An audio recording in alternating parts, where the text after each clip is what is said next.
A massive welcome back to the whole fam here at our home base, Donghua family. The place where we get our daily dose of cultivation drama. Let's rewind to the intense action scene from the last episode. At the exact moment the super weird, but kinda cute in a cheesy way Green Goblin was about to open its mouth for a nascent soul buffet, our man Han Li made his move. 12 bright green flying swords, with auto-targeting engaged, spammed their skills relentlessly, slicing and dicing that sucker into 100 pieces like he was chopping vegetables. Just when you thought it was GG easy, a blatant in-game hack occurred. The pile of fragments didn't even drop, they just floated there, re-established their network connection, and loaded their data. After a boom, like a server reset, the little dude was back in one piece, maybe even with a slight stat buff. Witnessing this unbelievable, self-healing feature, Han Li's eyes lit up. His surprise turned into interest. Oh, we got a hacker? This is gonna be fun. Across from him, the monster gave a cocky smirk, its voice as screechy as a broken loudspeaker. Hee, gold lightning bamboo swords. The so-called bane of demons?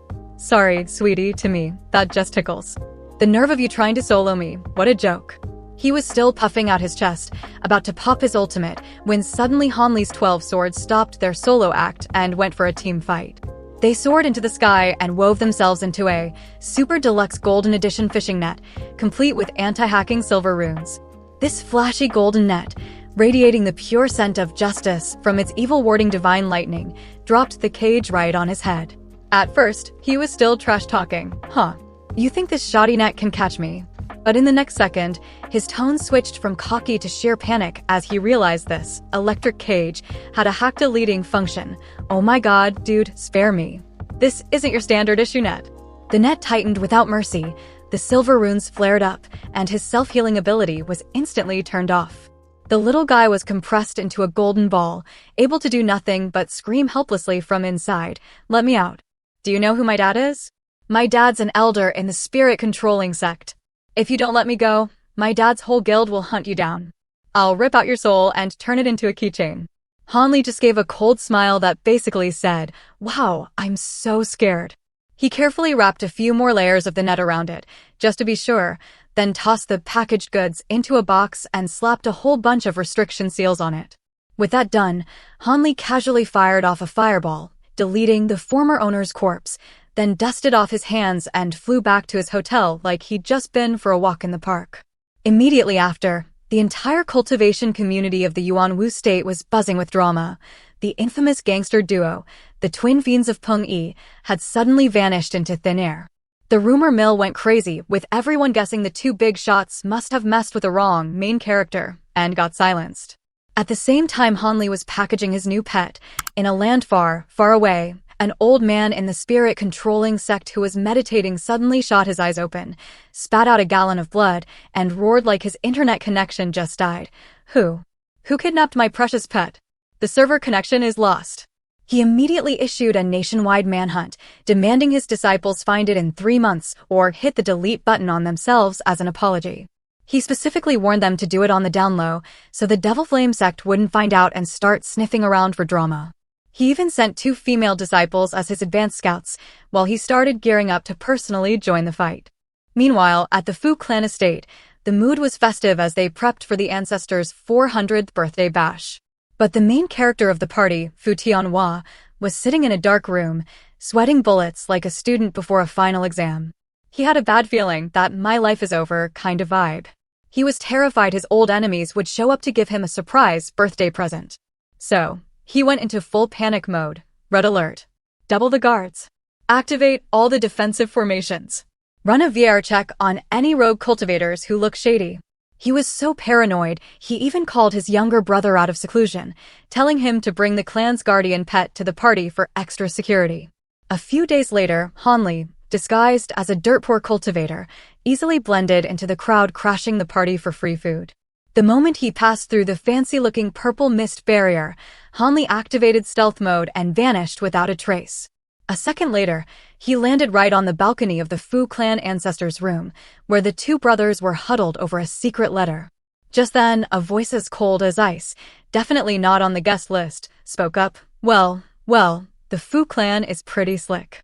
Not only hugging the Devil Flame sect's leg, but also playing footsie with the spirit-controlling sect. No wonder you guys got rich so fast.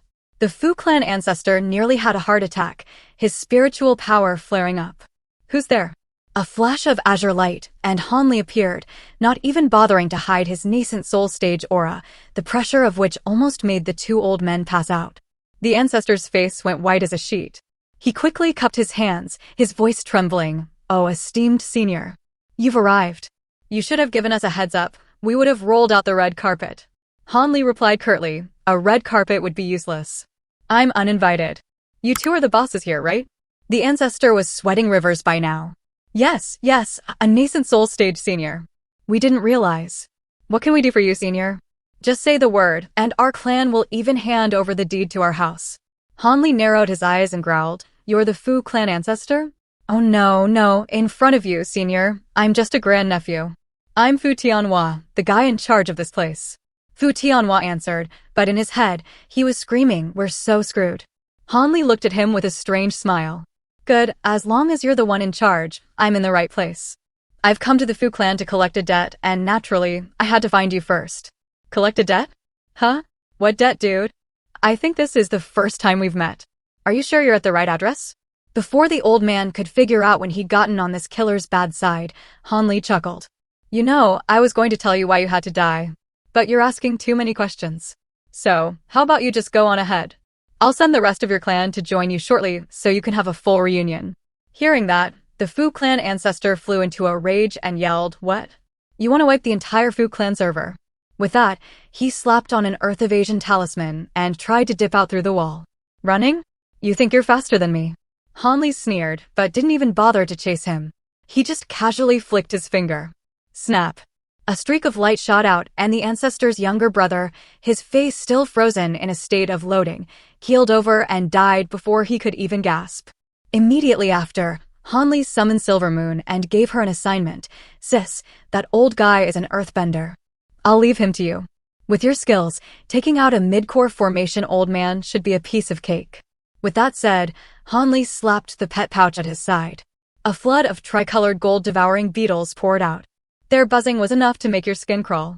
They formed into a dozen mini-swords, then swarmed out the window like a hornet's nest, beginning a total cleanup of the entire Fu clan estate. The Fu clan's nightmare, or more accurately, their liquidation sale, had officially begun. And that's how Hanli collects a debt. That's all for episode 161 of A Mortal's Journey to Immortality. Eager for the next drama-filled installment? Remember to hit that bell, like, and share for the Donghua family channel. Peace out and sayonara.